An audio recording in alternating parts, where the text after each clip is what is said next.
today's world, we're having fewer and fewer conversations with people that are difficult, fewer and fewer conversations with people that don't already agree with everything that we want to say. The opportunity to be able to really learn from other people, the things that we should learn, or to understand where people are coming from. Not something that is as prioritized or is seemingly as valued today as it was before and as it needs to be. Talk to me about how it feels to be participating in this important dialogue. I know it was alluded that back when you were mayor, you were very welcoming of this in Austin. So can you talk to me about just this 30-year milestone and what it means to be part of that dialogue? I think this 2-day session that Glen Singleton is leading to recall the 30-year program that he's led is real important. This program was real important in our city. There were thousands of people in our city that benefited from learning and getting better at having conversations about really difficult things. Business leaders, nonprofit leaders. We had people from all different political persuasions getting together to have really difficult conversations, and that's not happening today with the same facility that it happened before. That's of concern. So every opportunity we have to remember that having those kinds of conversations with people that you might disagree with is an important thing.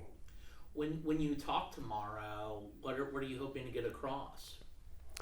I think tomorrow Glen has asked me to talk about the program and how it was used in the city of Austin, the experience that we had in our city applying these difficult conversations to help ensure that everybody in our community had access and opportunity, that nobody's talents were going wasted or not having the opportunity in today's world. I think we're finding more and more people are feeling like government is not giving them a fair shake, that they don't have chances. And I think it's important for us to remember how in this city we use this tool to get to a better place. How do you, the same question I asked Glenn about, how do you have these very difficult conversations about race and obviously when you were mayor, you were the mayor at a time when we were seeing lots of social movement of the Black Lives Matter and right now in Austin and all over the country we're seeing similar movements when it comes to ICE and immigration and what the Trump administration is targeting communities of color. How do you go about having these conversations? That would have been a really good question for you to ask Glenn when you were talking to him, and I hate to distill his whole program down, but what I do know is that if you have people that really want to be able to have conversations, including conversations with people that they disagree, because they recognize the importance of doing that, it's possible, and it's a place where people can meet. That is becoming even more and more courageous all the time in our community and around our country. And it can happen, and there are ways if that's what people want to do. Because I guess Glenn said, these conversations are more important than ever. I think that's very true. In today's world, we're having fewer and fewer conversations with people that are difficult, fewer and fewer conversations with people that don't already agree with everything that we want to say. The opportunity to be able to really learn from other people, the things that we should learn, or to understand where people are coming from. Not something that is as prioritized or is seemingly as valued today as it was before and as it needs to be. The station wanted me to ask you a couple off topics, but is there anything on this topic that I didn't ask you that maybe you, final thoughts?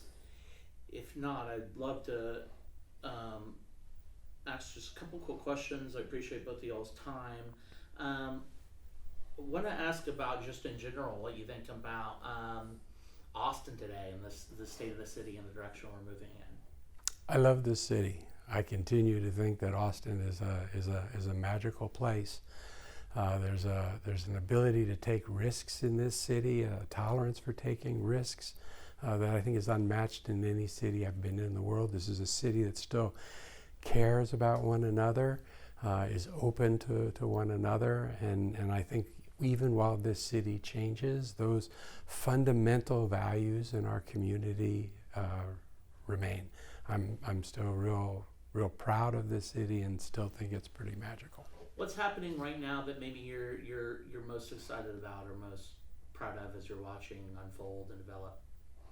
Well, I think that the programs that we initiated and way back when in the other council, I'm pleased that coming online are tenfold the number of permanent supportive housing units that we had in the past. I'm encouraged to see that we've been able to move forward on some of the policy changes that we had begun in the council to increase housing supply to help with affordability. I'm excited to see projects like Project Connect bringing to our city public mass transit are now moving forward and contracts are being let. It's really frustrating the speed at which government moves, and I don't think I really appreciated how much the things we were working on weren't actually going to hit the ground for several years afterwards. I've gotten used to that now, and I'm celebrating them every time I see it happen. The Project Connect does feel like it's one of those projects that's definitely been going on for a while. We alluded to it, and we've been talking in the context of these important conversations. What do you think about all the demonstrations we've seen? Specifically here in Austin, over the last week, especially through the lens of someone that's seen that here in Austin before. I think demonstrations and the people's ability to be able to speak up is real important. It's real important that people do that in a way that doesn't hurt other people. I'm concerned about the officers that got hurt, and I understand that we had a few arrests. But Austin continues to be one of the safest big cities in the country. I was not concerned, as apparently was the governor, that we would need DPS on our streets in order for us to be safe, because I think this is a community that can constructively demonstrate, and I think the demonstrations we saw this past weekend, I personally believe were an important message to send. But I thought it was also great that it happened as I would have expected, in a very nonviolent way. Thank you for watching. Please hit the subscribe button and get the latest news by downloading the CBS Austin News app.